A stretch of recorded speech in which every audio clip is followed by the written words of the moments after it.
What's up, friends? Welcome back to Unqualified Critics. Lightning quick update for you.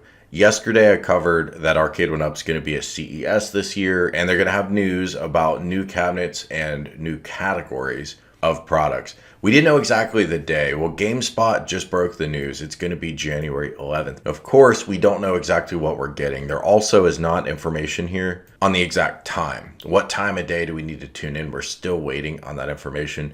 I hope Arcade1up just sends an email out to their whole list and lets us all know, because I know a bunch of us are definitely going to want to tune in and see what we're getting.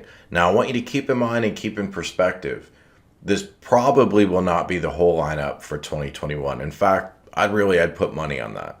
There will be more cabinets announced later in the year, probably at E3. That's how they've done it in years past. So if you don't see everything you want here, do know that more stuff is coming. But I also wanted to address a couple of the comments on my last video, which I thought were really interesting. I want to give you my take. Comment or two about their customer service needs to get better. And then there was a comment that was pretty highly voted up on, hey, they just need to get better at selling what they have now. I go to their website and I can't buy stuff that they should be selling. I think you mentioned like the control panel protectors.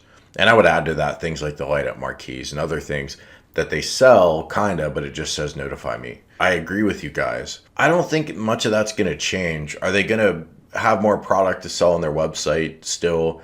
Probably a little bit. But keep in mind, they're almost all their money is coming through Walmart and Target, and they're branching out into more retailers. It's not just Walmart. They're getting into international. But this is not a company that's making much money through their own sales. I mean, if it's a percentage, I'm going to bet you it's a couple percent of their revenue is coming through their website. Almost all of it is with major deals with retailers. And they've crushed it with that.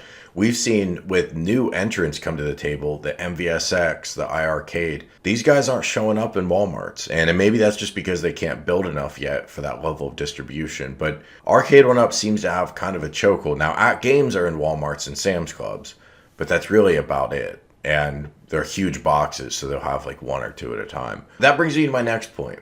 People saying, hey, I want better customer service. Look, I don't argue with you. You know, that's your opinion. I would like to see better customer service too. And if you feel that way and you say, look, I'm not going to buy these anymore until they improve their customer service, then hey, that's cool, because, you know, as a consumer, only you can make that choice for yourself. So I'm not talking anyone out of anything here, but here is what I think is realistic to actually expect. I don't think their customer service is going to improve a whole lot more. I don't think the quality of their cabinets is going to improve a whole lot more outside of more expensive cabinets. Why am I saying that? We saw a lot of experimentation in the first couple years. They went through different customer support vendors as they had growing pains, which is to be expected. Although, man, the first vendor they had was horrific. They went through different suppliers or vendors to get to where they felt comfortable.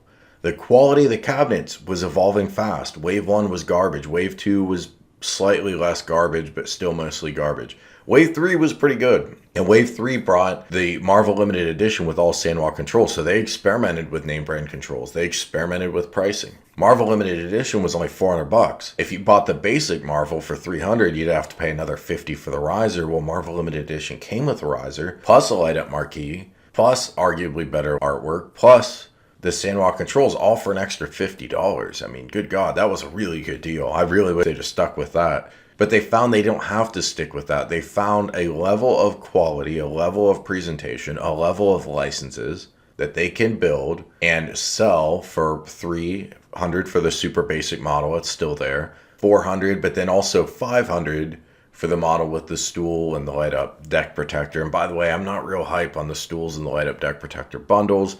They're okay. I really wish they would have done some other things to make the $500 model more authentic. But look, that's what they've found works. And they're smart in that they find something that works, they keep doing it. Arcade1up found, and I don't even know if they knew this, but they found that nostalgia was the gold mine, and they never stopped mining it. They also found that name brands get them into retailers, although they may have known that already because they were big into merchandising, but they never stopped mining that either. All of that is to say, I think they found a winning formula. I don't think we're going to see them deviate from it. I think we're just going to see them spread out. That's not necessarily what I want to see. I'm with a lot of you guys. I want to see them focus on what they have, improve the product. I hope their new category is a high-end cabinet of the existing cabinets they make, because like with a lot of you guys, I like what they're already doing.